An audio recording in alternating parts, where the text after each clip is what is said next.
नमस्कार दोस्तों, मैं हूं प्रशांत। स्वागत है आपका प्रतियोगिता दर्पण में। आज हम बात करने जा रहे हैं एक ट्रिपरटेट अग्रीमेंट की एयू के यूएस यानी कि ऑस्ट्रेलिया, यूके एंड यूएस। और इन्होंने जो अभी हाल ही में सबमरीन प्लान रिवील किया है, तो इस सबमरीन प्लान को हम डिस्कस करेंगे। क्या है ये सबमरीन प्लान, क्या है एयू के यूएस। जो न्यूज़ है, न्यूज़ के बारे में पहले डिस्कस कर लेते हैं। यूएस, यूके एंड ऑस्ट्रेलिया यानी कि AUKUS unveiled the details of a plan to create a new fleet of nuclear powered submarine. आइए आगे इसे डिटेल में देखते हैं। बैकग्राउंड अगर इसका देखें तो ये जो ट्रिपरटेट अग्रीमेंट है 2021 में लॉन्च किया गया था। It's a three way strategic defence alliance between Australia, UK and US. It aims to boost the defence capabilities, technological integration as well as industrial capacity. ये तीनों कंट्रीज की बात हो रही है यहाँ पे। देन AU के US partnership is composed of two pillars. सबसे पहला इसमें आता है न्यूक्लियर पावर्ड सबमरीन्स। सेकेंडली आती है cooperation in different aspect of technology. Example के लिए AI ले सकते हैं, साइबर हब ले सकते हैं, और ये जितनी भी टेक्नोलॉजीज हैं जहाँ पर आपका national security as well as development related है, जहाँ हमने ये देखा defence capabilities, technological integration as well as industrial capacity. तो इन तीनों चीज़ों के बेनिफिट के लिए जो भी टेक्नोलॉजी होगी, उन क्रिटिकल टेक्नोलॉजीज के लिए एक दूसरे को सपोर्ट करना। तो यही है इस पार्टनरशिप के मेन मोटिव, दो पिलर्स। अब इसके इम्प्लीकेशंस देख लेते हैं। इस ट्रिपरटेट अग्रीमेंट का सबसे पहले इम्प्लीकेशन होगा यूएस प्रायोरिटीज टुवर्ड्स एशिया। अब यहाँ पर अगर हम देखें तो जब से यूएस का अफगानिस्तान एग्जिट हुआ है, इसके बाद से चीज़ें काफ़ी अलग हो गई थी, काफ़ी डिफरेंट हो गई थी। तो इस ट्रिपरटेट अग्रीमेंट के साथ में यूएस डायरेक्टली ऑस्ट्रेलिया को डिफेंस सेक्टर में हेल्प करेगा, as well as directly involve होगा इस तरीके के अग्रीमेंट में। इसके बाद अगर हम यूके का स्ट्रैटेजिक फुटप्रिंट देखें तो ये रीएस्टैब्लिश होगा। 1960s के बाद से यूके यानी कि यूनाइटेड किंगडम ने एशियन सिक्योरिटी की तरफ मुड़कर देखा नहीं और खुद को साइडलाइन कर लिया। इसके बाद इंडो पैसिफिक की जो स्ट्रैटेजिक इंपॉर्टेंस है इस टाइम पे, एग्जाम्पल के लिए अगर हम देखें, चाइनीज एग्रेशन यहाँ पे सबसे इंपॉर्टेंट है। कोई भी ऐसा कंट्री नहीं है जो चाइनीज एग्रेशन का शिकार ना हुआ हो। इवन ऑस्ट्रेलियन सबमरीन्स को भी कई बार चाइनीज बहुत ही अलग नज़र से देखते हैं, क्या कर रही है ये पैसिफिक ओशन में या फिर नियर बाय एरियाज में। और सबमरीन्स के लाइक ट्रांसफ़र को लेकर के एज इन काफ़ी इश्यूज रहते हैं। इसके बाद आप यहाँ पर एक लास्ट सिमिलर कोलैबोरेशन के लिए एक मॉडल की तरह, एक एग्जाम्पलर की तरह ये ट्रिपरटेट अग्रीमेंट सामने आएगा। कंसर्न्स की अगर हम बात करें तो यहाँ पे किसी भी तरह की क्लैरिटी नहीं है। ये जो ट्रिपरटेट अग्रीमेंट है, यहाँ पे एयू के यूएस के हिसाब से एक पीसफुल इंडो पैसिफिक इस्टेब्लिश किया जाएगा, लेकिन इसके इस्टेब्लिशमेंट का कोई भी रोड मैप या फिर कोई भी प्लान अभी तक क्लियर नहीं है कि ये कैसे होगा। जो peaceful as in stabilised Indo Pacific की यहाँ पे बात की जा रही है। तो जैसा मैंने आपको बताया कि यहाँ कोई रोड मैप नहीं है, कोई प्लान नहीं है इसके लिए। इसके बाद non proliferation, as in Australia जो है it's a non nuclear state, तो नॉन प्रोलिफरेशन को लेकर भी इश्यूज हैं। इसके बाद चाइनीज़ कंसर्न्स की बात आती है। यहाँ पे चाइना के ऑलरेडी इंडो पैसिफिक में काफ़ी बड़े बड़े टसल्स हैं, and China will for sure, China इसे अपोज करेगा इस अग्रीमेंट को, और उसके रीजंस भी हैं। रीज़न ये है कि ऑस्ट्रेलिया को यहाँ पे न्यूक्लियर सबमरीन्स मिलेंगी जो कि यूनाइटेड किंगडम और यूनाइटेड स्टेट्स प्रोवाइड करेंगे। तो ये न्यूक्लियर सबमरीन्स अगर एक एज एन आप इंडो पैसिफिक में कुछ इस तरीके का, आप पहले इसका डायग्राम देख लीजिए।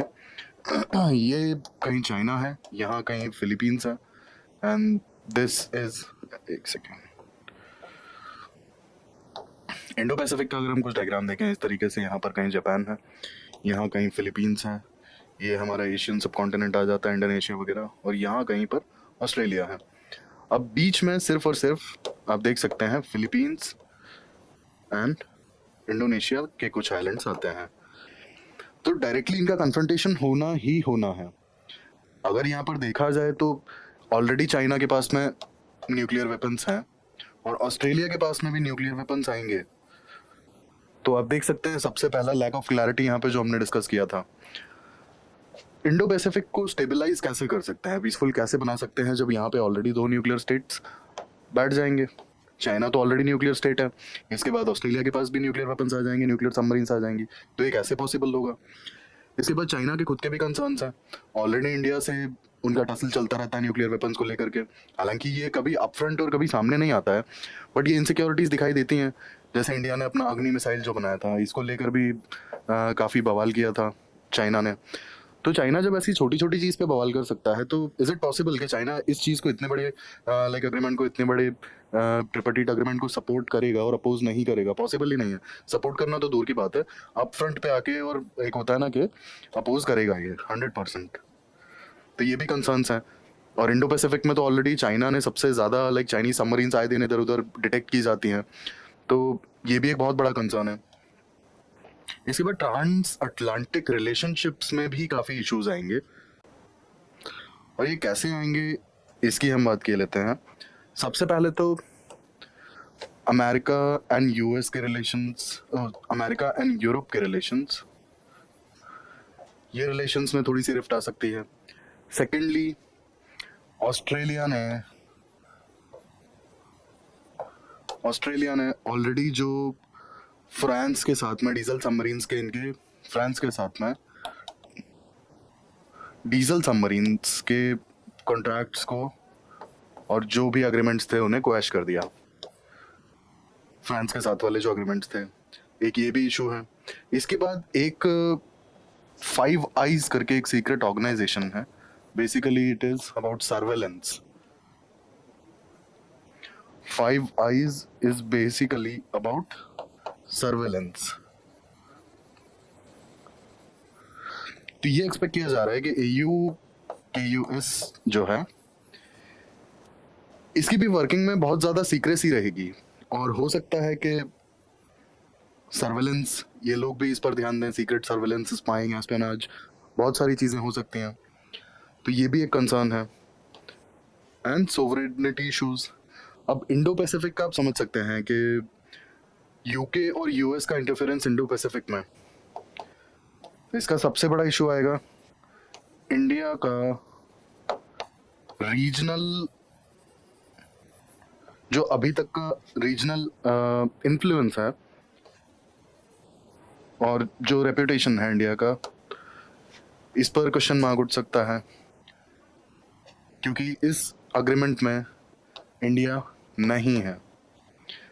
और बात जहाँ पर भी इंडो पैसिफिक की होती है, इंडिया का नाम ना आए, that is a big issue. क्योंकि इंडिया जिस हिसाब से वर्ल्ड या फिर ग्लोबल प्लेटफॉर्म पर अपनी इमेज बना रहा है और ग्रो कर रहा है, तो इंडो पैसिफिक में इंडिया ना हो, ये भी एक बहुत बड़ा इशू हो जाता है। Sovereignty concerns, that's why we talk about it. अब इंडिया की अगर हम बात कर लेते हैं कि AUKUS से इंडिया के क्या बेनिफिट्स हैं और क्या कंसर्न्स हैं, तो कहीं ना कहीं सबसे पहला जो सिग्निफिकेंस होता है कि it will complement the Quad as in US, Australia, Japan. ठीक है। सेकेंडली, हमारा जो स्ट्रैटेजिक कोलैबोरेशन है फ्रांस के साथ में, जितने भी डिफेंस इक्विपमेंट्स और इन सब चीज़ों को लेकर के, वो इम्प्रूव हो जाएगा।